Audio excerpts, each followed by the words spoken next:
on the Nepo Baby thing, that's become a thing in the past like year or two, hasn't it? Yeah. Like to slag people off who've got like successful parents. Yeah. Now and like people like in the public eye being called out for being a Nepo Baby, like people have a go at them and like, hey, you're only where you are because of your fucking dad, or you're only where you are because of your fucking ma. Do you feel slightly disrespected that people don't consider you successful enough to have a go at you? Two-part question. Stabbed him there and then shot him. What's so funny about that? I've got to plug the Radio 4 sitcom I'm doing with my dad, which really shows the level of like, yeah, it's only Radio 4 though, bro. Come on. Yeah, it's coming in a while, but like I've always had this thing in comedy where like roll with the punches. Yeah. And also they've got a bit of a point. Yeah. There is a bit of a point to that. Yeah, but comedy, your dad could get you a gig once, twice, maybe 3 or 4 times. And after that, if you can't do it, you're not getting any more gigs via your dad. You've done the long haul, haven't you? You've been going, what, 5, 6, 7, 8 years? 10. 10 years? Fucking hell.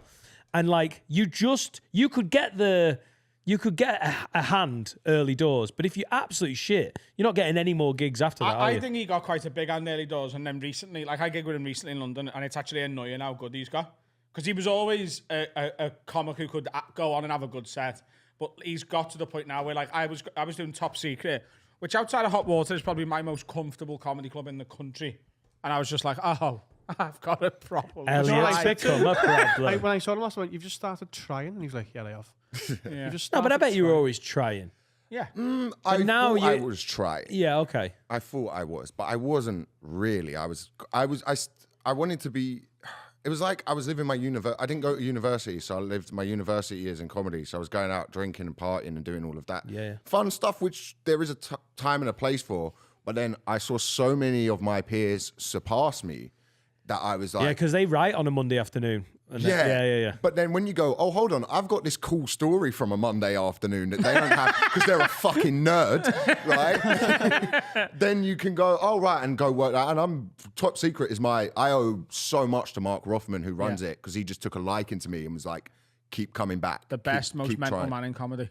Incredible. Yeah. It's absolutely... But 10 years is the point, in and around 10 years, isn't it, where you start really clicking. Yeah. Yeah, I think so. I think like you said something to me one time that actually really, it was round about sort of 4 years ago. I started really trying to write in a stand up. And you said something to me after the Comedian one time where I didn't have like... I remember that weekend. Me and Elliot got cocaine and went for a walk. It was cocaine. We had a really nice time. It's so much easier when someone's not putting a camera in your face. Oh, God. We remembered. spoke about it when he was last on. Oh, were we? Fucking hell. Why, what did he say? We went for a little walk and know a you massive heart to heart. Yeah, but you know when it's like someone just like, because like I watched you that weekend just destroy, and you went, you're not gonna destroy. He was like, you're trying to do something. You're gonna get there. Please stick with it. You were like, just please stick with what you're doing right now, and you'll get somewhere with it.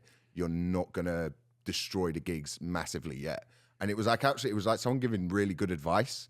Like going like you're on the. I can see the track you're on. I can see the path. Listen, you're lad, taking. right now you're shite, but in a bit you'll be less shite. So keep going.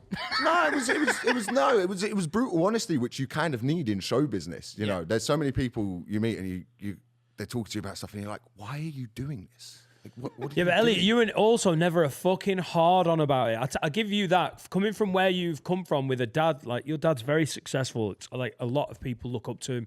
He's popular and everything. But I never got the vibe off you that you expected everyone to suck you off because you're like, oh, because of who I... You were young when I first met you. I Like met Elliot when 17, he was 18. 17. We were doing Big Value. Yeah, I but did you that never thing really gave well. off a vibe of like, well, I am the bollocks. It always seemed to me like you turned up to work. And it does take time to really start making it land. And like, it's very easy to go, I meet younger comics who are trying to almost convince you in the dressing room that they deserve to be on a better spot or getting paid more. And if you're a comic who thinks you can haggle other comedians like that, you're a fucking idiot.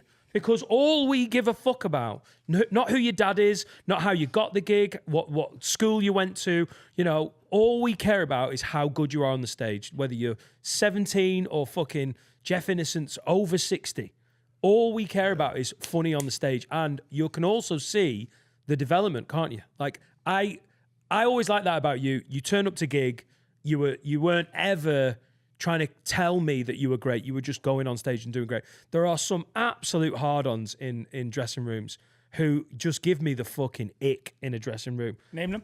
Oh my God. You know the ones who are like, you're just having a No, I nice don't know any of them. conversation and then they do No, I've never come they across start this. doing their fucking No idea. have you? I don't know LinkedIn. who you're talking about. You know? Just give us some names. Give us an initial. Imagine if I just said the name that's in my head right now, just a fucking... Well, I can't imagine it. Only you Just can. say it and he'll bleep it. Say it behind the And then sneak we can up. react. Say it behind the sneak up and I'll bleep it. Mark Steele. Oh, he's like, oh yeah, do you know I've got a son? I'm like, shut up, you.